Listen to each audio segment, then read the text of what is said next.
إن الحمد لله نحمده ونستعينه ونستغفره ونؤمن به ونتوكل عليه ونعوذ بالله من شرور أنفسنا ومن سيئات أعمالنا من يهده الله فلا مضل له ومن يضلله فلا هادي له فأشهد أن لا إله إلا الله وحده لا شريك له وأشهد أن محمدا عبده ورسوله أما بعد أرسله بالحق بشيرا ونذيرا وداعيا إلى الله بإذنه وسراجا منيرا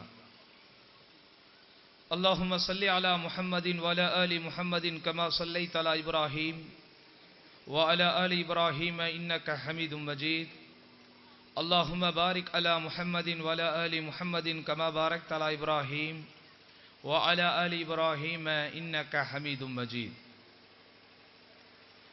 பேரன்பிற்கும் பெரும் மரியாதைக்கும் உரிய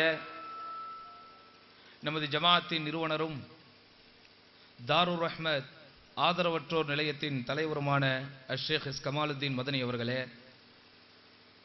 இந்த நிறுவனத்தின் மூளையாக செயல்பட்டு கொண்டிருக்கிற இந்த நிறுவனத்தின் பொதுச் செயலாளர் அருமை சகோதரர் எஸ் ஏ முத்தலிப் சாஹிப் அவர்களே,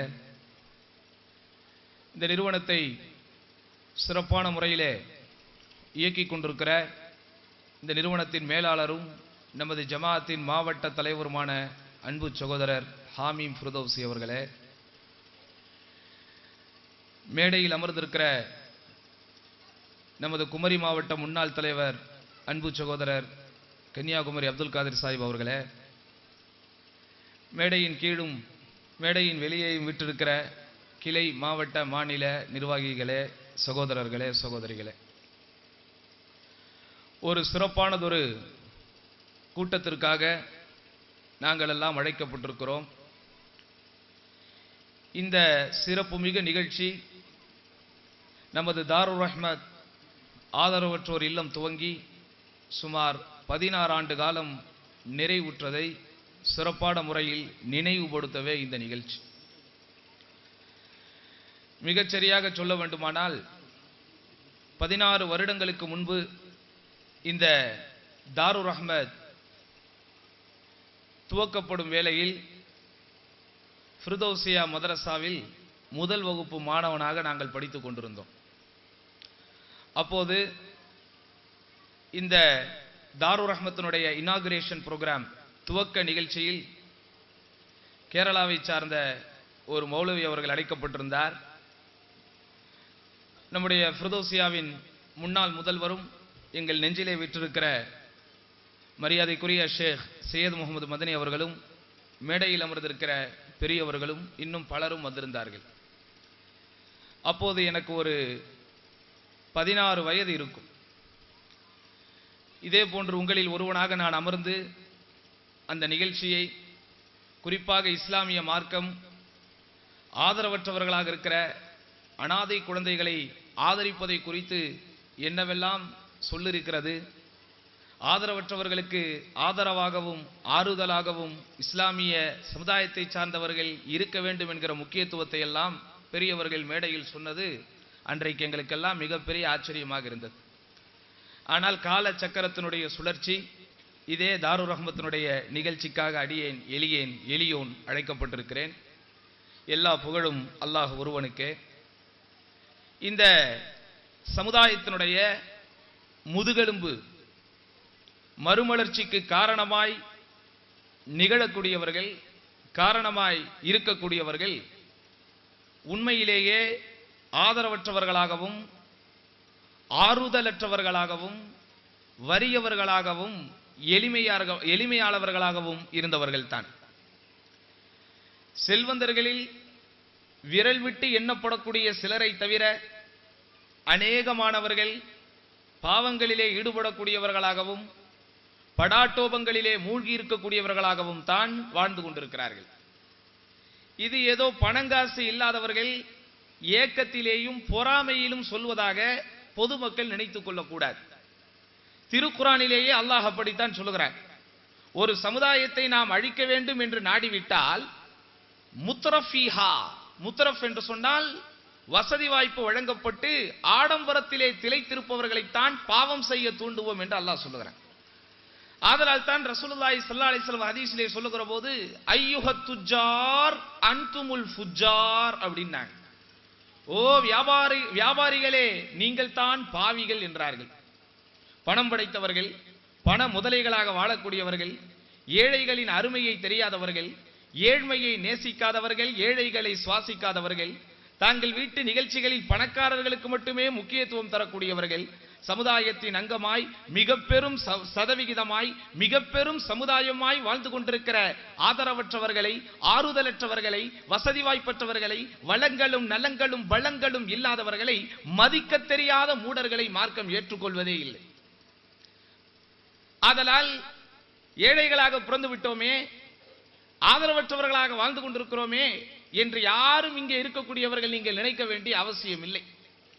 1400 ஆண்டு கால இஸ்லாமிய வரலாறாக இருந்தாலும், அதற்கு முன்பு இருக்கக்கூடிய சரித்திரமாக இருந்தாலும், இந்த சரித்திரத்தை புரட்டி போட்டவர்கள், இந்த வரலாற்றினுடைய நிகழ்வுகளை மாற்றி அமைத்தவர்கள், இந்த வரலாற்றை அடுத்த கட்டத்திற்கு கொண்டு செல்வதற்கு காரணமாய் விளங்கியவர்கள், சமூக மக்கள் பயன்படுவதற்கு, சமூக மக்கள் பயன்பெறுவதற்கு ஏராளமான எண்ணற்ற கண்டுபிடிப்புகளை கண்டுபிடித்து கொடுத்தவர்கள் பெரும்பாலும் அனாதைகளும் ஏழைகளும் தான் என்பதை அடக்கத்தோடு இந்த சபையிலே நான் பதிவு செய்ய ஆசைப்படுகிறேன். இஸ்லாமிய மார்க்கத்திலே ஜாதிகள் என்றெல்லாம் ஒன்று இல்லை. ஒரு பேச்சுக்கு ரசூலுல்லாஹி ஸல்லல்லாஹு அலைஹி வஸல்லம் அவர்களை ஒரு சாதிக்குள் அடக்க வேண்டுமானால் அந்த ரசூலுல்லாஹி ஸல்லல்லாஹு அலைஹி வஸல்லம் அவர்களே நமது அனாதைகள் ஜாதி என்பதை பெருமையோடு சொல்வதற்கு நான் கடமைப்பட்டிருக்கிறேன். காரணம், அகிலத்தின் அருட்கொடை அண்ணலம் பெருமானார், பொறுமையின் பொக்கிஷம், மனிதகுல மாணிக்கம், எதையும் தாங்கும் இதயம், ஈருலக தலைவர் ரசூலுல்லாஹி ஸல்லல்லாஹு அலைஹி வஸல்லம் அவர்கள் அனாதையாகத்தான் இந்த சமுதாயத்திலே பிறந்தார்கள், தவழ்ந்தார்கள், வளர்ந்தார்கள், தெளிந்தார்கள், மலர்ந்தார்கள். ஆக ஆதரவற்றவர்களாக, தாய் தந்தையர்களை இழந்தவர்களாக வாழ்வது என்னதான் இந்த சமுதாயத்திலே ஒரு கவலைக்குரிய வருத்தத்திற்குரிய ஒன்றாக இருந்தாலும், அகப்பார்வை கொண்டு யோசிக்கிற பொழுது சமுதாயத்தின் வளர்ச்சியையும் முன்னேற்றத்தையும் எழுச்சியையும் கொஞ்சம் சரித்திர கண் கொண்டு பார்க்கிற போது இந்த சமுதாயத்தை கட்டியமைத்தவர்களே ஏழைகளும் பாழைகளும் என்பதை யாரும் மறுக்க முடியாது. பணக்காரர்களின் அடுத்த கவலை முழுவதும் வாழ்க்கையை எப்படி என்ஜாய் பண்ணுவது, வாழ்க்கையை எப்படி நிம்மதியாக கழிப்பது, ஆடம்பரங்களுக்கு எங்கே செல்வது. இதே இந்த கோடை காலம் வந்த உடனே அவர்களுடைய சிந்தனை முழுவதும் சுவிட்சர்லாந்து செல்லலாமா, நியூசிலாந்து செல்லலாமா, வெளிநாடுகளுக்கு போகலாமா, கோடை பிரதேசங்களுக்கு செல்லலாமா, உல்லாசரக வாகனங்களில் பவனி செய்யலாமா, உற்சாகத்தை ஏற்படுத்தக்கூடிய இடங்களுக்கு கொஞ்சம் ஊர் சுற்றலாமா என்றுதான் யோசிப்பார்கள். ஆனால் இந்த சமுதாயத்திற்காக கவலைப்பட்டவர்கள், இந்த சமூக எழுச்சிக்காக வித்திட்டவர்கள், இந்த சமூக மறுமலர்ச்சிக்காக பாடுபட்டவர்கள், இந்த சமூக வளர்ச்சியை அடுத்த பாதைக்கு கொண்டு சென்றவர்கள், ஏராளமான கண்டுபிடிப்புகளை கண்டுபிடித்து கொடுத்து இந்த நாட்டின் வரலாற்றையே மாற்றியவர்கள். அது மார்க்கமாக இருந்தாலும் சரி, சமூக வளர்ச்சியாக இருந்தாலும் சரி, அரசியல் பின்னணியாக இருந்தாலும் சரி, வரலாற்றின் மாற்றமாக இருந்தாலும் சரி, மருத்துவ துறையாக இருந்தாலும் சரி, விஞ்ஞான துறையாக இருந்தாலும் சரி, அதில் ஆக அதிகமாக பங்கெடுத்தவர்கள், ஆக அதிகமாக பங்களிப்பு செய்தவர்கள் ஏழைகளும் அனாதைகளும் என்பதை யாரும் மறந்துவிடக் கூடாது. இஸ்லாமிய வரலாற்றிலே நபிகள் நாயகம் ஸல்லல்லாஹு அலைஹி வஸல்லம் அவர்கள் அனாதை சிறுவராகத்தான் வளர்ந்தார் என்பதே இதற்கு போதுமான சான்று. எந்த பருவத்தில் தந்தையின் அரவணைப்பு கிடைக்க வேண்டுமோ, எந்த பருவத்தில் தந்தை நம்மை தூக்கி எடுத்து வளர்க்க வேண்டுமோ, அந்த பருவத்தில் தந்தையை இழந்தவர் தான் ரசூலுல்லாஹி ஸல்லல்லாஹு அலைஹி வஸல்லம். ஆனால் அவர்களுடைய வாழ்வில் நிம்மதிக்கோ, அவர்களுடைய வாழ்வில் மகிழ்ச்சிக்கோ, அவர்களுடைய வாழ்வில் வளர்ச்சிக்கோ, அவர்களுடைய வாழ்வில் எழுச்சிக்கோ, அவர்களுடைய வாழ்வில் தன்னம்பிக்கை தந்த அந்த தளராத முயற்சிக்கோ எந்த விதமான குறையும் இல்லை. என்றைக்காவது ரசூலுல்லாஹி ஸல்லல்லாஹு அலைஹி வஸல்லம் தான் அனாதையாக வளர்ந்தேனே, அனாதையாக வாழ்ந்தேனே என்று கண்ணீர் விட்டிருப்பாரா? என்றைக்காவது ரசூலுல்லாஹி ஸல்லல்லாஹு அலைஹி வஸல்லம் தாயின் அரவணைப்பு தனக்கு கிடைக்காமல் போய்விட்டதே, தந்தையின் ஆதரவு தனக்கு கிடைக்காமல் போய்விட்டதே, துவண்டு போன நேரத்தில் ஆறுதல் சொல்வதற்கு தந்தை தம்மிட அருகாமையில் இல்லையே என்று அழுதிருக்கிறார்களா? இல்லை. முழுக்க முழுக்க சமுதாயத்தை பற்றியே சிந்தித்தார்கள். முழுக்க முழுக்க சமூக மாற்றத்தை நோக்கியே புறப்பட்டார்கள். தன்னுடைய வாழ்வு, தன்னுடைய வளம், தன்னுடைய பலம், தன்னுடைய நலம், தன்னுடைய நேரம், தன்னுடைய எண்ணம், தன்னுடைய முயற்சி அத்தனையும் இந்த சமுதாயத்திற்காகவே அர்ப்பணித்து கியாமத்து நாள் வரைக்கும் அண்ணலம் பெருமானாரை யாருமே மறக்க முடியாத ஒரு சூழ்நிலையை பெருமானார் ஸல்லல்லாஹு அலைஹி வஸல்லம் தான் அனாதையாக பிறந்துதான், அனாதையாக வளர்ந்துதான் சாதித்திருக்கிறார்கள் என்பதை இங்கு இருக்கிற சிறியோர்கள் நீங்கள் புரிந்து கொள்ள வேண்டும். நாம் எல்லாம் ஏழைகள், நாம் எல்லாம் பாழைகள், நாம் எல்லாம் வசதி இல்லாதவர்கள், நாம் எல்லாம் வறுமையில் வாடக்கூடியவர்கள், நாம் எல்லாம் வறியவர்கள் என்று நினைக்காதீர்கள். திருமறை குர்ஆனில் அல்லாஹ் சொல்வது என்ன தெரியுமா? லா யகுர்ரன்னக, நபியே இந்த உலக வாழ்க்கை உங்களை ஏமாற்றி விட வேண்டாம். தகல்லுபுல்லதீன கஃபரு, தகல்லுபுல்லதீன கஃபரு, யார் மார்க்கத்தை மறுத்தவர்கள், இறைவனை மறுத்தவர்கள் உல்லாசமாக இந்த ஊரில் பவனி வருவதை உங்கள் ஏமாற்றி விட வேண்டாம் என்றுதான் மார்க்கம் சொல்கிறது.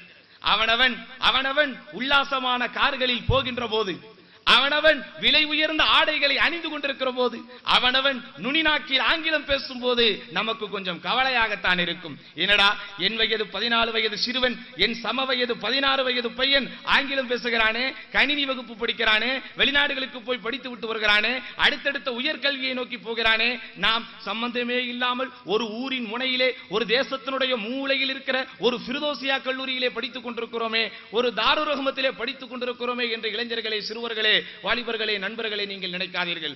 உங்களுக்கு தெரியாது நாளைக்கு அல்லாஹ் உங்களுக்கு எந்த இடத்தை வைத்திருக்கிறான் என்று. உங்களுக்கு தெரியாது நாளைக்கு எவ்வளவு பெரிய மாற்றத்திற்கும் வளர்ச்சிக்கும் நீங்கள் காரணமாக போகிறீர்கள் என்று. இதே மேடையில் அமர்ந்து கொண்டிருக்கிற இந்த பெரியவர்களாகட்டும், இந்த நிறுவனத்தினுடைய முயற்சிக்காக, இந்த நிறுவனத்தினுடைய வளர்ச்சிக்காக சதா சர்வகாலம் உயர்த்தி கொண்டிருப்பவர்களாகட்டும், இன்று கூட இஸ்லாமிய பிரச்சாரத்திலே மிகப்பெரிய இடத்தை பிடித்தவர்களாகட்டும், எல்லோருமே பெரும்பாலும் சாதாரணமான குடும்பத்திலே பிறந்தவர்கள் தான். அடுத்த வேளை உணவுக்கு கஷ்டப்பட்டவர்கள் தான். பெரிய பெரிய விவிஐபி குடும்பத்திலே பிறந்தவர்கள் அல்ல. ஆதலால் ஏழைகளாக பிறந்தது நம்முடைய தவறே அல்ல, ஏழைகளாக பிறந்தது நம்முடைய பாவமே அல்ல. ஏழைகளாக பிறப்பவர்களை தான் அல்லாஹ் நேசிக்கிறான், ஏழைகளுக்கு தான் அல்லாஹ் ஏற்றமான வாழ்க்கையை வழங்குகிறான். இஸ்லாமிய வரலாற்றின் யாரெல்லாம் மிகப்பெரிய இடத்தை பிடித்தார்களோ, வானளாவிய புகழுக்கு சொந்தக்காரர்களாக மாறினார்களோ, பெரும்பாலும் ஏழைகள் தான் என்பதை நீங்கள் மனதிலே வைக்க வேண்டும். நபிகள் நாயகம் ஸல்லல்லாஹு அலைஹி வஸல்லம் காலத்திற்கு பிறகு அல்லது பெருமானார் ஸல்லல்லாஹு அலைஹி வஸல்லம் அவர்களுடைய காலத்திற்கு முன்பே இந்த உலகத்தில் வாழ்ந்து மரணித்தாலும் நம்முடைய நெஞ்சம் என்கிற நினைவிலிருந்து மறையாமல் வாழ்ந்து கொண்டிருக்கிற சிலருடைய வரலாற்றை நீங்கள் படித்து பார்க்க வேண்டும். இமாம் சுஃப்யான் அஸ்-ஸௌரி ரஹிமஹுல்லாஹ் மிகப்பெரிய இமாம்களில் ஒருவர். அவரை பற்றி படிக்காத யாருமே இருக்க மாட்டார்கள். ஹதீஸ் துறையாகட்டும், ஃபிக்ஹ் துறையாகட்டும், மிகப்பெரிய மேதையாக இந்த சமுதாயத்திற்காக எவ்வளவோ மார்க்க தீர்ப்புகளை வழங்கி குழப்பத்தில் இருக்கிற மக்களுக்கு நேரான வழியை காட்டி, இதுதான் மார்க்கம், இதுதான் ஷரியத்தினுடைய தெளிவான பக்கம் இதுதான் என்று தன்னுடைய கூறிய அறிவால், தன்னுடைய சிந்தனை திறனால் சமூகத்தை தட்டி எடுத்து, சமூகத்தை வளர்த்து எடுத்து, சமூக மக்களுக்கு மிகப்பெரிய தங்கத்திலே புடம் போட்டவர்களைப் போல அவர்களை மாற்றி அமைத்த இமாம் சுஃப்யான் அஸ்-ஸௌரி ரஹிமஹுல்லாஹ் நம்மை போன்ற அனாதை தான் என்பதை நீங்கள் மறந்துவிடக் கூடாது.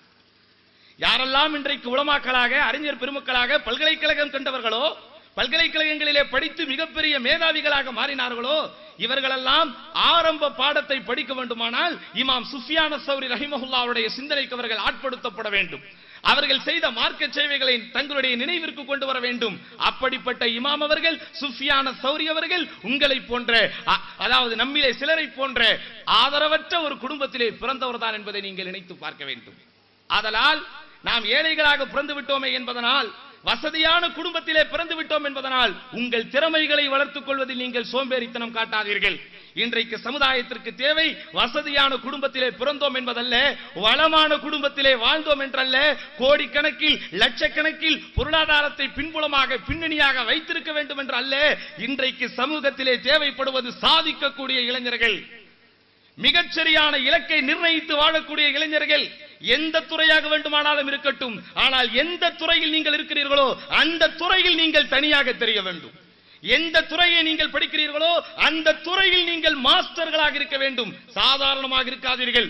ஒவ்வொரு நேரத்தையும் செதுக்கி பயன்படுத்துங்கள். உங்களுடைய நேரங்கள் தான் உங்களுடைய வாழ்வின் எதிர்காலத்தை, வாழ்வின் இலக்கை, வாழ்வின் லட்சியத்தை தீர்மானிக்கிறது என்பதை மறந்து விடாதீர்கள். இன்றைக்கு வேண்டுமானால் இந்த உலகத்தினுடைய பார்வையில் நாம் சாதாரணமானவர்களாக இருக்கலாம். இன்றைக்கு வேண்டுமானால் இந்த உலகத்தினுடைய பார்வையில் மதரசாவின் மாணவர்கள் மார்க்கத்தை படித்தவர்கள் என்று நினைக்கலாம். ஆனால் நம்மில் எத்தனை பேர் நாளை தலைவர்களாக ஆகுவோம் என்பது இந்த சமுதாயத்திற்கு தெரியாது. நாளைக்கு எத்தனை பேர் நம்முடைய பேச்சை கேட்பதற்காக காத்திருப்பார்கள் என்பது நமக்கு தெரியாது. நாளைக்கு எத்தனை பேர் இவரோடு ஒரு அரை மணி நேரம் உட்கார முடியாதா, இவருடைய தொலைபேசி நம்பர் நமக்கு கிடைக்காதா, நம்முடைய வீட்டிற்கு இவர் விருந்திற்கு வரமாட்டாரா என்று ஏங்கக்கூடிய நாள் நிச்சயமாக வரும் என்பதை மட்டும் மாணவர்களே, இளைஞர்களை நீங்கள் மறந்து விடாதீர்கள். காசு பணம் எல்லாம் ஒரு சாதாரண விஷயம். இன்றைக்கு போனாலும் நாளைக்கு வருவதற்கு எனக்கு மீண்டும் நெஞ்சிலே நினைவு, பசுமையான ஒரு நினைவாக ஷேக் அவர்கள் கமாலுதீன் மதனி அவர்கள் முதல் அவருடைய ஜும்மா குத்பாவை நான் மாணவ பருவத்திலே இருக்கும்போது மஸ்ஜிதுல் அஷ்ரஃபிலே பேசினார். அப்போது அவர் பேசிய தலைப்பு மால், செல்வம் என்பதை பற்றி மிக விரிவாக பேசினார். அப்போது அன்றைக்கு அவர் சொன்ன வார்த்தை, மீசை முளைக்காத அந்த பருவத்திலே நான் கேட்ட வார்த்தை இன்று வரைக்கும் என்னுடைய நெஞ்சில் நீங்காத இடம் பெற்றிருக்கிறது. மால், மாலை என்று சொன்னாலே சாய்வது, மால் என்று சொன்னால் அது இங்கு சாயும், அது இங்கு சாயும், இங்கிருந்து அங்கு போகும், அங்கிருந்து இங்கு வரும் என்று இதுவரைக்கும் நான் கேட்காத ஒரு விளக்கத்தை அன்றைக்கு சொன்னார்கள். அதே விளக்கத்தை இன்றைக்கு மாணவர்களை உங்களுக்கு நான் சொல்வதற்கு கடமைப்பட்டிருக்கிறேன். அழியாத சொத்து உங்களுடைய சிந்தனையிலே நீங்கள் சேர்த்து வைக்கிற கல்விதான் என்பதை மறந்து விடாதீர்கள். என் கையிலே ஒரு மொபைல் போன் இருக்கிறது. இதை நாளைக்கு நான் ஒருவனை கூப்பிட்டு கொடுத்து விட்டால் அந்த போன் என்னிடம் இருந்து போய்விடும். நான் அணிந்திருக்கிற சட்டை, இதை நான் ஒருவனுக்கு அன்பளிப்பாக கொடுத்து விட்டால் அந்த சட்டை என்னிடத்திலிருந்து போய்விடும். நான் பயன்படுத்துகிற வாகனம், அதை நான் ஒருவனுக்கு கொடுத்து விட்டால் அந்த வாகனம் என்னிடம் இருந்து போய்விடும். ஆனால் என்னுடைய நெஞ்சத்தில், என்னுடைய நினைவில், என்னுடைய உள்ளத்தில், என் அடி மனது ஆழ் மனதில், என் மூளையில் குடிகொண்டிருக்கிற என் கல்வியை நான் உன்னிடத்திலே கொடுத்தால் சகோதரா, அது உன்னிடத்திலும் இருக்கும், அது என்னிடத்திலும் இருக்கும். ஆக அழியாத சொத்துக்கு சொந்தக்காரர்களே நீங்கள் தான் என்பதை முதலில் தன்னம்பிக்கையோடு இருங்கள். இன்றைக்கு நம்மிடத்தில் இருக்கிற பெரிய பிரச்சனையே, எந்த பருவத்தில் நமக்கு தன்னம்பிக்கை வேண்டுமோ, எந்த பருவத்திலே நாம் தன்மானத்தோடு வாழ வேண்டுமோ, எந்த பருவத்தில் நாம் யாருக்கும் சளைத்தவர்கள் அல்ல என்கிற நினைப்பு, மிதப்பு அல்ல நினைப்பு வர வேண்டுமோ, அந்த பருவத்தில் துவண்டு விடுகிறோம். அந்த பருவத்திலே நாம் அப்படியே ஒடுங்கி விடுகிறோம். அப்படி அல்ல சகோதரா, உன்னில் எத்தனை பேர் நாளைக்கு மிகப்பெரிய இடத்தில் வரப்போகிறாய் என்பது உனக்கு தெரியாது. இமாம் ஷாஃபிஈ ரஹிமஹுல்லாஹ், அவரை தெரியாத இந்த உலகத்திலே ஒரு முஸ்லிம் வாழ முடியுமா? அவர்கள் எழுதியிருக்கிற புத்தகங்களை படிக்காமல் ஒருவன் ஆலிமாக மாறிவிட முடியுமா? அவர்கள் கொடுத்திருக்கிற மார்க்க தீர்ப்பை ரெஃபரன்ஸ் பார்க்காமல் ஒருவன் ஃபத்வா கொடுத்து விட முடியுமா? அந்த இமாம் ஷாஃபிஈ ரஹிமஹுல்லாஹ், தோழனே, உன்னை போல் ஒரு ஆதரவற்ற குடும்பத்திலே பிறந்தவர் தான், உன்னை போல் ஒரு அனாதையாக வளர்ந்தவர் தான் என்பதை நீ மறந்துவிடக் கூடாது. இமாம் அவர்கள் எழுதியிருக்கிற அல் என்கிற புத்தகம் எப்படிப்பட்ட பொக்கிஷம்! இமாம் அவர்கள் எழுதியிருக்கிற புத்தகங்கள் இன்றைக்கு வரைக்கும் அறிஞர்களுக்கு வழிகாட்டுகின்ற வழிகாட்டி அல்லவா? நாற்பெரும் இமாம்களில் மிக பெரும் இமாம்களில் ஒருவராக கருதப்படுகிற இமாம் ஷாஃபிஈ ரஹிமஹுல்லாஹ் சாதாரண குடும்பத்திலே பிறந்தவர், ஏழ்மையான குடும்பத்திலே பிறந்தவர். தன்னுடைய 9 வயதிற்குள்ளாகவே தன்னுடைய தந்தையை இழந்தவர். இமாம் ஷாஃபிஈ ரஹிமஹுல்லாஹ் அவரை பாராட்டி, தாளாட்டி, சீராட்டி, ஆர்வப்பால் புகட்டி, கல்வியின் சிறப்பை ஊட்டி, அவர் மிகப்பெரிய மேதையாகுவதற்கு அவருக்கு பின்னால் இருந்தது அவருடைய தாய் என்பதை மறந்து விடாதீர்கள். இத்தனைக்கும் இமாம் அவர்களுடைய காலத்தில் தாருல் ரஹ்மத்துகள் இருக்கவில்லை, இமாம் அவர்களுடைய காலத்தில் தாருல் ஹுதாக்கள் இருக்கவில்லை, இமாம் அவர்களுடைய காலத்தில் தாருஸ் சலாம்கள் இருக்கவில்லை. ஆனால் நீங்கள் எல்லாம் பாக்கியம் பெற்றவர்கள். உங்களுடைய முன்னேற்றத்திற்காக, உங்களுடைய வளர்ச்சிக்காக, உங்களுடைய எழுச்சிக்காக, நாளைக்கு நீங்கள் நல்ல இடத்தை பிடிக்க வேண்டும் என்பதற்காக தங்கள் வாழ்நாளையே தியாகம் செய்வதற்கு இங்கே பல பேர் காத்துக் கொண்டிருக்கிறார் என்பதை மறந்து விடாதீர்கள். அல்லாஹ் அறிந்தவன், மிகைப்படுத்தி சொல்லுகிறேன் என்று நினைக்காதீர்கள். ஒருவேளை உங்களுடைய பெற்றோர்களே உங்களை வளர்த்தாலும் இவ்வளவு சிறப்பான ஒரு சூழலை உங்களை வைத்திருப்பார்களா என்பது தெரியாது. காரணம், எத்தனையோ குடும்பத்திலே, ஏழை குடும்பத்திலே பெற்றோர்கள் இருந்தும் தங்களுடைய சுய தேவைகளுக்காக உன் பருவத்தில் 8 வயது 9 வயது 10 வயதாக இருக்கிற உன் பருவத்தில் வேலைக்கு அனுப்புகிற பெற்றோர்கள் இன்றும் இந்த உலகத்திலே உண்டு. உன்னுடைய சம்பாத்தியத்தில் வாழக்கூடிய பெற்றோர்கள் இன்னும் இந்த உலகத்திலே உண்டு. காரணம், அது அவர்களை சொல்லி குற்றம் அல்ல, அவர்களுடைய குடும்பத்தின் சூழல். வறுமையின் கோர பிடியில் சிக்கி தவிக்கக்கூடிய காரணத்தினால் படிக்கிற உன் பருவத்திலே, பாட புத்தகத்தை தூக்க வேண்டிய உன் பருவத்திலே கல்லையும் மண்ணையும் சுமக்க வைக்கக்கூடிய பெற்றோர்கள் எத்தனையோ பேர் இருக்கிறார்கள். அதிலிருந்து அல்லாஹ் உன்னை தேர்ந்தெடுத்து, உன்னை மீட்டி எடுத்து, நாளைய சமூகத்தின் உலமாக்களாக உன்னை வார்த்தெடுப்பதற்காகத்தான் இந்த தாருல் ரஹ்மத் இருக்கிறது என்பதை என் சமுதாயமே நீங்கள் மறந்து விடாதீர்கள். இமாம் அல் புகாரி அவர்களை தெரியாதது யாராவது உண்டுமா? அஸஹுல் குத்பி பஅத கிதாபில்லாஹ், அல்லாஹ்வுடைய வேதத்திற்கு பிறகு, திருமறை குர்ஆனுக்கு பிறகு மிகப்பெரிய ஆதாரபூர்வமான புத்தகம் என்று அத்துணை உலமாக்களாலும் ஏகோபித்த அடிப்படையில் ஏற்றுக்கொள்ளப்பட்டிருக்கின்ற சஹீஹுல் புகாரியின் ஸ்தாபகர், சஹீஹுல் புகாரியினுடைய உடைமையஸ்தர் அல் இமாம் அல் புகாரி ரஹிமஹுல்லாஹ் நம்மை போன்ற அனாதை சிறுவர் என்பதை மறந்து விடாதீர்கள். நம்மை போன்ற சாதாரணமான குடும்பத்திலே பிறந்தவர் என்பதை மறந்து விடாதீர்கள். ஆதலால் நம்முடைய வறுமை, நம்முடைய பொருளாதாரமின்மை, நம்முடைய தாயும் தந்தையும் சொல்லிக் கொள்ளக்கூடிய விதத்திலே மிகப்பெரிய பதவியில் இல்லாததெல்லாம் நம்முடைய வளர்ச்சிக்கோ, நம்முடைய திறமையின் மேம்பாட்டிற்கோ, நம்முடைய திறமையின் மேன்மைக்கோ அது தடைக்கல்லாக இருந்து விடவே கூடாது என்பதில் மிக தெளிவாக இருங்கள். மிக தெளிவாக இருங்கள். திறமைகளை வளர்த்துக் கொள்ளுங்கள். பேச்சாற்றலாக இருந்தாலும் சரி, எழுத்தாற்றலாக இருந்தாலும் சரி, சமூக மேம்பாட்டிற்காக பயன்படக்கூடிய எந்த துறைகளாக இருந்தாலும் சரி, அத்துணை துறைகளிலும் நட்சத்திரங்களைப் போல் நீங்கள் மின்ன வேண்டும் என்பதை நீங்கள் மறந்து விடாதீர்கள். உங்களுக்கு தெரியாது, நானும் படிக்கும் போது அப்படித்தான் நினைத்தேன். என்னடா இது, நம்மோடு படித்தவர்கள் எல்லாம் இன்றைக்கு டிகிரி படித்துக் கொண்டிருக்கிறார்களே, நம்மோடு படித்தவர்கள் எல்லாம் ஆங்கிலத்திலே சரளமாக பேசிக் கொண்டிருக்கிறார்களே, நம்மோடு படித்தவர்கள் எல்லாம் வெளிநாட்டு வேலைகளுக்கு அவர்கள் வெளிநாட்டு வேலைக்கு தங்களை தயார்படுத்திக் கொண்டிருக்கிறார்களே, நாமோ இங்க உட்கார்ந்துகிட்டு ஃபாலான்னு படிச்சுக்கிட்டு இருக்கிறோமே, எஃபாலானின்னு படிச்சுக்கிட்டு இருக்கிறோமே, இதெல்லாம் நமக்கு எந்த வகையில் பயன்பட போகிறது என்று நினைத்தவன் தான். பெருமைக்காக சொல்லுகிறேன் என்று நினைக்காதீர்கள். ஆனால் அந்த ஃபாலாவையும் அந்த எஃபாலானையும் படித்ததனால் தான் இன்றைக்கு என்னுடைய மாணவர்களில் IAS ஆபீசர்களும் உண்டு, IPS ஆபீசர்களும் உண்டு. அண்ணா யூனிவர்சிட்டி உலகத்தரம் வாய்ந்த அந்த பல்கலைக்கழகத்தின் துணைவேந்தர் அளவிற்கு மதிக்கப்படக்கூடிய ஒரு கெமிஸ்ட்ரி டிபார்ட்மெண்டினுடைய HOD எங்களுடைய மாணவர்களில் ஒருவர் வந்து நிற்கிறார் எங்க கிட்ட. எதற்கு?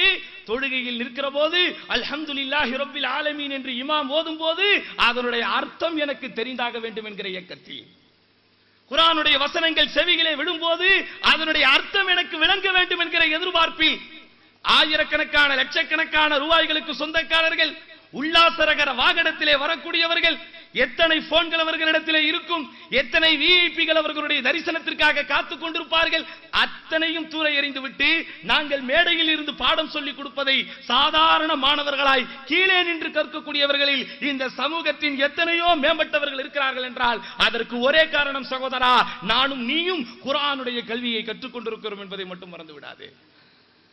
தாழ்வு மனப்பான்மை நம்மிடத்திலே வரவே கூடாது. இன்ஜினியரிங்கை விட, டாக்டர் படிப்பை விட, வக்கீல் படிப்பை விட, உலகத்தின் எல்லா படிப்பையும் விட மேலான படிப்பை நாம் படித்துக் கொண்டிருக்கிறோம் என்பதை மனதில் வை. இந்த படிப்பு தான் நாளைக்கு மறுமையில் பேசும். இன்ஜினியரிங்கோ, டாக்டர் படிப்போ, இன்ன பிற துறைகளோ நிச்சயம் பேசப்படாது. அல்லாஹ்விற்கு அஞ்சி அல்லாஹ்விற்காக வேண்டி அவர்கள் செயல்பட்டாலே தவிர, நாமும் அல்லாஹ்விற்காக செயல்பட்டால் தான். ஆனால் அதே நேரம் நமக்கு கூடுதல் மதிப்பும் கூடுதல் அந்தஸ்தும் இருக்கிறது என்கிற நினைப்பை மனதில் வைத்து உற்சாகத்தோடு படியுங்கள் சகோதரர்களே, உற்சாகத்தோடு படியுங்கள். என்னோடு படித்த இன்னும் பல பேர், எங்களோடு நாங்கள் படிக்கிற காலத்திலே படித்த பல பேர், அரபி படிப்பதனால் என்ன பிரயோஜனம், அரபி பேசுவதனால் என்ன பிரயோஜனம் என்று இருந்தவர்களும் இன்றைக்கு அவர்கள் வருத்தப்படுகிறார்கள், இன்றைக்கு அவர்கள் கை சேதப்படுகிறார்கள். ஷேக் அவர்கள் அல்லாஹ் அவருக்கு ஆயுளை நீட்டி தரட்டும், பயன்படுத்திக் கொள்ளுங்கள். இது முகஸ்துதிக்காகவோ மேடையில் அவர்களை புகழ்வதற்காகவோ என்று தயவு செய்து எங்கள் எண்ணங்களையும் நோக்கங்களையும் கொச்சைப்படுத்தாதீர்கள். இன்றைக்கு தமிழ் உலகத்தில், இன்றைக்கு இருக்கிற தமிழ் உலகத்தில், தமிழ் சமூகத்திலே வாழ்ந்து கொண்டிருக்கிற அறிஞர்களில் மிக மிக முக்கியமான முதன்மையான அறிஞர்கள் அவர் ஒருவர். இது படிக்கும் போது எங்களுக்கு தெரியவில்லை, இன்றைக்கு தான் அவருக்கு அவர் என்ன எங்களுக்கு தெரியும். ஆதலால் உங்களை ஆர்வப்படுத்துவதற்காகவோ உங்களுடைய திறமையை வளர்த்துக் கொள்ள வேண்டும் என்பதற்காகவோ புதிய புதிய திட்டங்களோடு அவர் வருவார் எங்களுக்கு தெரியும். நாங்கள் 1ஆம் வகுப்பு 2ஆம் வகுப்பு படிக்கிற காலத்திலேயே சௌத்துல் உம்மா, அல் ஃபுர்கான் என்கிற அரபி பத்திரிகையினுடைய அந்த பத்திகளை எல்லாம் வட்டம் போட்டு கொண்டு வந்து கொடுப்பார். இதை படியுங்கள், இதை இபாரத்தை வாசியுங்கள், இதற்கு மொழிபெயர்ப்பு செய்யுங்கள், இதை எழுதிவிட்டு வாருங்கள். அன்றைக்கெல்லாம் அதனுடைய சிறப்பு எங்களில் பல பேருக்கு தெரிந்திருக்கவில்லை. அன்றைக்கு அது அவர்களுக்கு தெரிந்திருந்தால் இன்றைக்கு அவர்கள் சமுதாயத்திலே தனித்தன்மையோடு பார்க்கப்பட்டிருப்பார்கள். அன்றைக்கு அதனுடைய சிறப்பை அவர்கள் உணர்ந்திருந்தால் நிச்சயம் இன்றைக்கு மேலான இடத்திற்கு அவர்கள் போயிருப்பார்கள். ஆதலால் என் அன்பு மாணவர்களே, நீங்கள் ஃபிர்தௌசியா மாணவர்களாக இருந்தாலும் சரி, தாருர் ரஹ்மத்தின் மாணவர்களாக இருந்தாலும் சரி, உங்கள் இருவருக்கும் இடையில் எங்களுக்கு மத்தியில் ஒரு வித்தியாசமே இல்லை. ஃபிர்தௌசியா எங்களுடைய வலது கண் என்று சொன்னால் தாருர் ரஹ்மத் எங்களுடைய இடது கண் என்று தான் பார்க்கிறோம். ஆதலால் இந்த உபதேசம், இந்த அறிவுரை உங்கள் இருவருக்குமே பொதுவானது என்பதை மனதில் வைத்துக் கொண்டு நீங்கள் இன்னும் இன்னும் இறங்கி உங்களுடைய துறையிலே முன்னேறுங்கள். இன்னைக்கு சாதாரணமான சம்பளமா? படிக்கின்ற பருவத்திலேயே ஆங்கிலத்தையும் அரபியையும் ஃப்ளூவன்ஸாக பேசக்கூடிய திறமை உங்களுக்கு வந்துவிட்டால் 1.5 லட்சம் ரூபாய்க்கு உங்களுக்கு வேலை காத்திருக்கிறது. மிக இல்ல. இன்ஜினியரிங் படிக்கக்கூடிய மாணவர்களுக்கு அரபுல் முஹந்திஸீன், அரபு மொழி தெரிந்த முஹந்திஸ்கள், இன்ஜினியர்கள் இருந்தால் வளைகுடா நாடுகளில் அவர்களுக்கு தான் முதல் வரிசையில் வேலை. இன்ஜினியரிங் படித்த மாணவர்கள், அண்ணா பல்கலைக்கழகத்தினுடைய மாணவர்கள். இன்னும் உங்களுக்கு ஒரு படி மேலே சொல்ல வேண்டுமானால், இந்தியாவில் இருக்கிற கல்வியிலேயே மிகப்பெரிய கல்வி ஸ்தாபனங்கள் என்று அறியப்படுகின்ற ஐஐடி ஸ்தாபனங்கள் வரை இன்றைக்கு அரபிக்காக இயங்கிக் கொண்டிருக்கிறார்கள். ஐஐடி என்றால் உலகத்தரம் வாய்ந்த ஐடி, இன்ஃபர்மேஷன் டெக்னாலஜியில் படிக்கக்கூடியவர்கள். உலகத்தில் உள்ள பல நாடுகளின் மாணவர்கள் வந்து அங்கே படிக்கிறார்கள். அந்த ஐஐடி கேம்பஸில் இருந்து PhD படிக்கக்கூடியவர்கள், எம்ஃபில் படிக்கக்கூடியவர்கள், எம்எஸ்சி படிக்கக்கூடியவர்கள், எம்டெக் படிக்கக்கூடியவர்கள் எங்களுக்கு அரபியை சொல்லித் தாருங்கள். வருடம் ஒன்றுக்கு 10,000 ரூபாய் எங்களிடத்திலே கட்டி பிடிக்கிறார்கள். எவ்வளவு? இத்தனைக்கும் டெய்லி கிளாஸ் கிடையாது. வாரத்திற்கு 3 நாள் வகுப்பு, 2 மணி நேரம் தான் ஒரு நாளைக்கு. அதுவும் எங்களுக்கு தலைவலினா கூட போன் பண்ணி கிளாஸை கேன்சல் செய்வதற்கு எல்லா உரிமையும் அதிகாரமும் எங்களுக்கு உண்டு. நீ பாடம் நடத்தினியான்னு யாரும் எங்களை கேட்பதற்கு ஆள் இல்லை. நாங்களா அவங்களை கூப்பிட்டு உட்கார வச்சு பாடம் நடத்தினால் தான் உண்டு. இப்படி வந்து படிப்பதற்கு 11 மாதம் வந்து படிப்பதற்கு 10,000 ரூபாய் கட்டி படிக்கக்கூடியவர்கள் உண்டு. அதனால அரபி மொழியின் படிப்பை சாதாரணமாக நினைத்து விடாதீர்கள். தர்ஜுமா படித்தால் போதும். எதுக்கு அரபி என்று இந்த நவீனவாதிகள், தக்லீத்வாதிகள், நவீன முத்தஸிலாக்களாக, கவாரிஜிகளாக சுற்றி திரியக்கூடியவர்கள், தௌஹீதின் பெயரால் அரசியல் கட்சியை நடத்துவதை போல் நடத்தி கொண்டிருப்பவர்கள் எல்லாம் அவர்களுக்கு அரபி தெரியவில்லை என்பதனால் அரபி படிப்பதை ஊக்குவிக்க மாட்டார்கள். தர்ஜுமா படித்தால் போதும் என்று தவறான வழிகாட்டுதலை காட்டுவார்கள். அரபி படித்திருக்கிறோம் என்கிற மிதப்பில் பேசவில்லை. அல்லாஹ் அறிந்தவன். அரபி படிக்க வேண்டும் என்கிற உற்சாகத்தை உங்களுக்கு தர வேண்டும் என்பதற்காக சொல்லிக் கொண்டிருக்கிறோம். அப்படிப்பட்ட பாக்கியத்தை, அப்படிப்பட்ட ஒரு வாய்ப்பை, அப்படிப்பட்ட ஒரு கோல்டன் ஆப்பர்ச்சுனிட்டி என்கிற பொன்னான வாய்ப்பு உங்களுடைய வாசல் தேடி வந்திருக்கிறது. எல்லாத்துக்கும் இந்த வாய்ப்பு இல்ல. நாங்கள் முதல் வருடத்திலே படிக்கும் போது ஷேக் அவர்களுக்கு தெரியும், 27 பேர் படிச்சோம். எத்தனை பேர் படிச்சோம்? அந்த முதல் வருடத்தில் ஆர்வ மிகுதியால் ஆலிம்களாக வேண்டும் என்கிற நோக்கத்தில் 27 பேர் சேர்ந்தோம். ஆனா முடிச்சு வந்தது அல்லாஹ்வுடைய நாட்டத்தை கொண்டு 4 பேர்கள் தான். அதனால் அல்லாஹ் சுப்ஹானஹு வ தஆலா இந்த வாய்ப்பை, இந்த பாக்கியத்தை எல்லோருக்கும் தருவதில்லை சகோதரா. உன்னை போல் என்னை போல் சிலரை மட்டுமே தேர்ந்தெடுத்து தந்திருக்கிறான். ஆதலால் ருசித்து படியுங்கள், உங்களுடைய படிப்பை நேசித்து படியுங்கள். உங்களுடைய உஸ்தாதுகள் உங்களுக்கு சொல்லக்கூடிய பாடங்களை எல்லாம் லயித்து உட்காருங்கள். சும்மா கிடையாது உங்களுக்கு இருக்கிற உஸ்தாதுமார்கள் எல்லாம். என்னால் அடித்து சொல்ல முடியும். பல உலமாக்களோடு நான் பழக்கம் கொண்டிருக்கிறேன், பலரை நான் சந்தித்துக் கொண்டிருக்கிறேன். ஆனால் மிகைப்படுத்தி சொல்லுகிறேன் என்று நினைக்காதீர்கள். ஷேக் சையத் அலி ஃபைசி அவர்களை போன்று மிகச்சரியாக கச்சிதமாக தமிழ் மொழிபெயர்ப்பில் ஈடுபடுவதற்கு மிக மிக கஷ்டம். அவருடைய மொழிபெயர்ப்பு ஒன்றொன்றும், ஒரு ஹதீஸை படித்தவருடைய மொழிபெயர்ப்பை அவர் சொல்லுகிறார் என்றால் ஒரு வார்த்தை அப்படி எக்ஸ்ட்ரா வராது, ஒரு வார்த்தை அப்படி மூலத்திலே கொஞ்சம் கூட குறையாது. அவ்வளவு நேர்த்தியாக மிகச்சரியான தமிழ் வார்த்தையை பயன்படுத்தி, இலக்கண பிழை இல்லாமல், இலக்கண மரபுக்கு மாறுதல் இல்லாமல் அவ்வளவு நேர்த்தியாக மொழிபெயர்ப்பு செய்யக்கூடிய தகுதி படைத்தவர் அவர் என்பதை நீங்கள் மறந்து விடாதீர்கள்.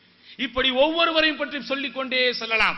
அவர்கள் மட்டும் நினைத்திருந்தால் அவர்களுடைய வாழ்க்கையை வளப்படுத்த, அவர்களுடைய வாழ்க்கையின் வசதியை பெருக்கெடுக்க எத்தனையோ வெளிநாடுகளில் வேலைக்கு போகலாம். வெளிநாட்டு வேலைகள் எல்லாம், வெளிநாட்டு வாய்ப்புகள் எல்லாம் அவர்களுடைய வாசல் கதவை வந்து தட்டிய போதெல்லாம் அதை தூர எறிந்துவிட்டு என் மக்களுக்கு சேவை செய்ய வேண்டும் என்கிற எண்ணத்தில் அவர்கள் சேவை செய்து கொண்டிருக்கிறார்கள் என்கிற நினைப்பை உங்கள் மனதிலே வைக்க வேண்டும். அது சிறு பருவத்திலே இருக்கும் போது நமக்கு புரிந்து கொள்ள முடியாது. இந்த பருவத்திலே 16 முதல் 20 வயது என்கிற இந்த பருவத்திலே இருக்கும் போது அவர்களுடைய தியாகங்களோ அவர்களுடைய சேவைகளோ நமக்கு தெரியவே தெரியாது. சில கட்டத்தில் அவர்களுடைய பேச்சுகள், அவர்களுடைய நடவடிக்கைகள் நமக்கு எதிர்மறையானதை போல் தெரியலாம். ஆனால் நீங்களும் வளர்ந்து 30 வயதை தொடும் போதுதான் அவர்கள் யார் என்கிற உண்மையையே நீங்கள் புரிந்து கொள்வீர்கள்.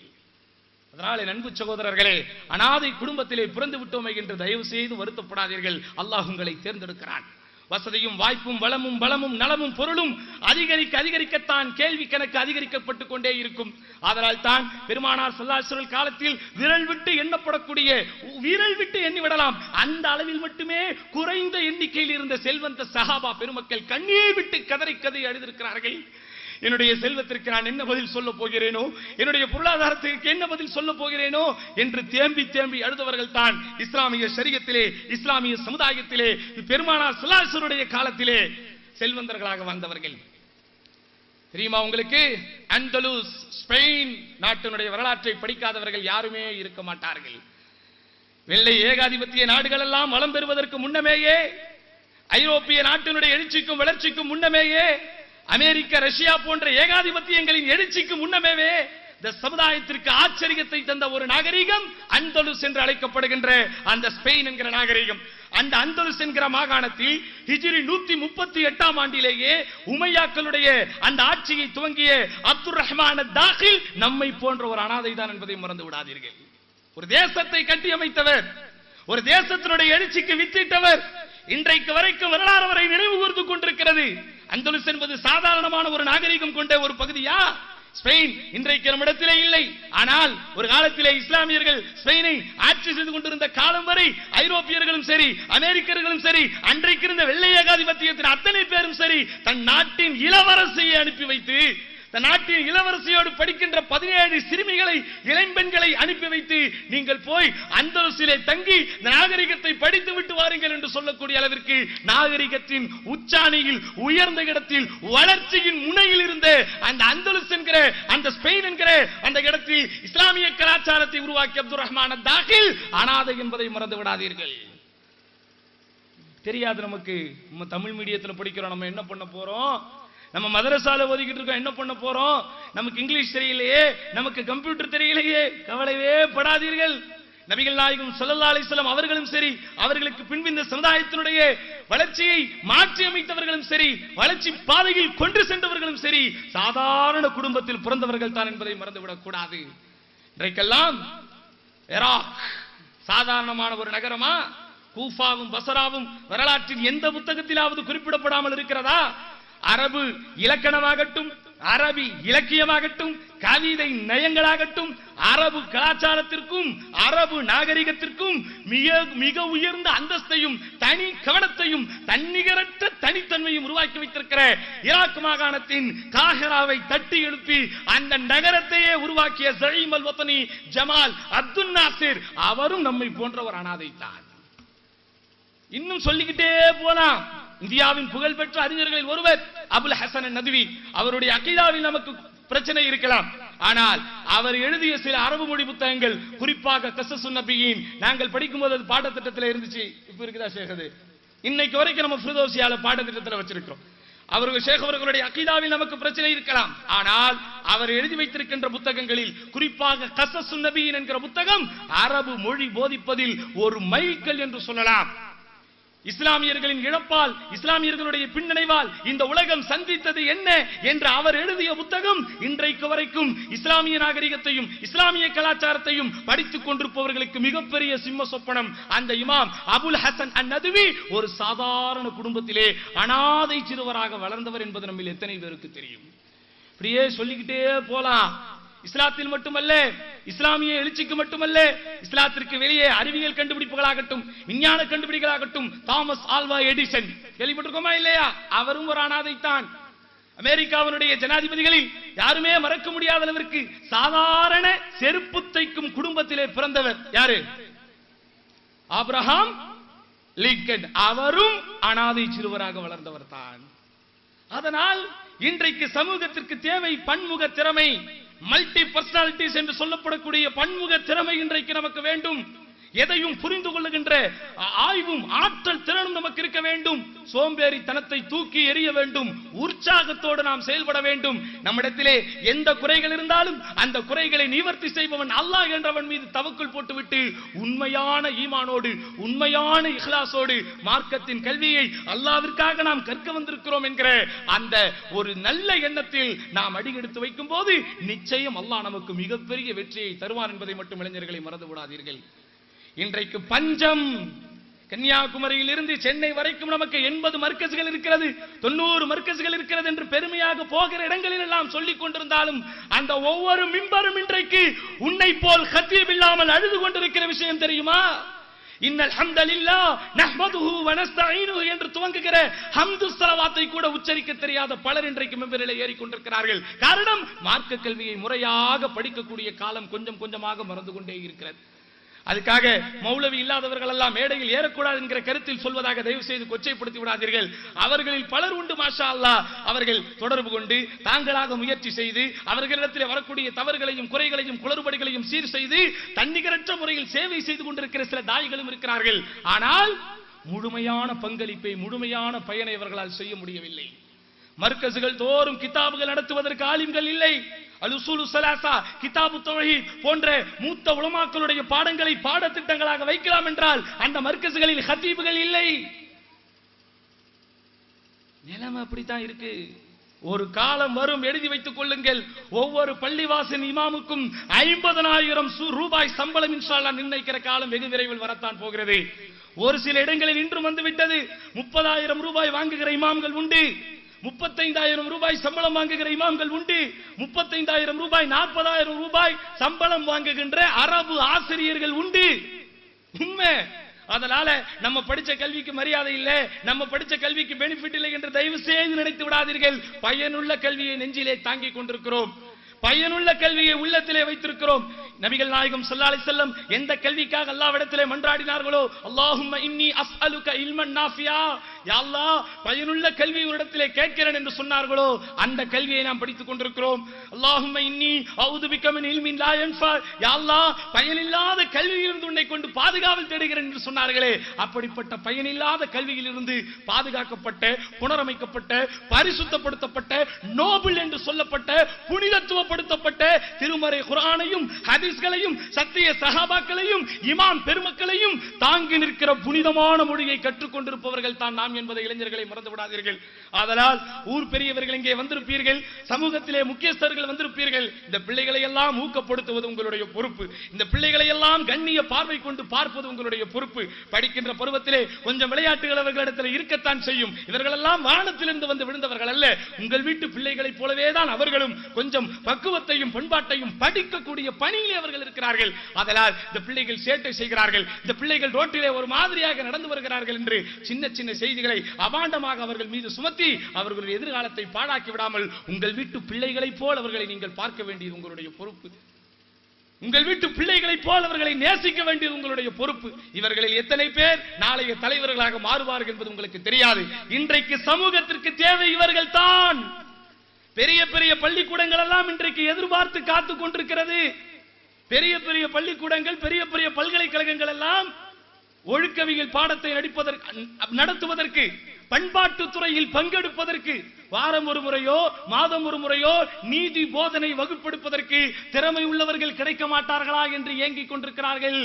தமிழகமாகட்டும், இந்தியாவாகட்டும், சர்வதேச கல்வி நிறுவனங்களாகட்டும் எல்லோருமே இன்றைக்கு பண்பியல் பாடங்களை, நீதி போதனைகளை உங்கள் பள்ளிகளிலும் கல்லூரிகளிலும் பல்கலைக்கழகங்களிலும் கட்டாயமாக சேர்க்க வேண்டும் என்று பள்ளி கல்வித்துறையும் கல்லூரித்துறையும் பல்கலைக்கழகங்கள் துறையும் இன்றைக்கு சர்க்குலர் அனுப்பி கொண்டிருக்கிறது.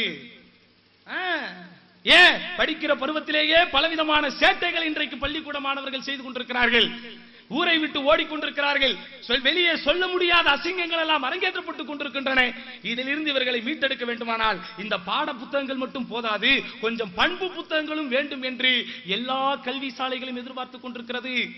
அதனால் நாளைய சமுதாயத்தினுடைய மிகப்பெரிய தேவையே இந்த தாருர் ரஹமத்திலும் இந்த ஃபிர்தௌசியாவிலும் இது போன்ற கல்வி நிறுவனங்களிலும் கல்வி பயின்று கொண்டிருக்கின்ற மாணவர்கள் தான். அப்படிப்பட்ட மாணவர்களை நல்ல திறமையும் நல்ல இறையச்சமும் நல்ல பண்பாடும் கொண்ட அறிஞர்களாக உருவாக்கி தர வேண்டும் என்று எல்லாம் வல்ல அல்லாஹ்விடத்திலே பிரார்த்தனை செய்து, யா அல்லாஹ் எதை நாங்கள் சொல்லுகிறோமோ, எதை நாங்கள் கேட்கிறோமோ அதன்படி வாழ்வதற்குரிய பாக்கியத்தை எங்கள் அனைவருக்கும் தருவாயாக என்று அல்லாஹ்விடத்திலே வேண்டி வாய்ப்புக்கு நன்றி கூறி இந்த அளவில் என்னுடைய பேச்சை நான் முடித்துக் கொள்கிறேன். வாஹிரு தஅவானா அல்ஹம்துலில்லாஹி ரப்பில் ஆலமீன். அஸ்ஸலாமு அலைக்கும் வரஹ்மத்துல்லாஹி வபரகாத்துஹு.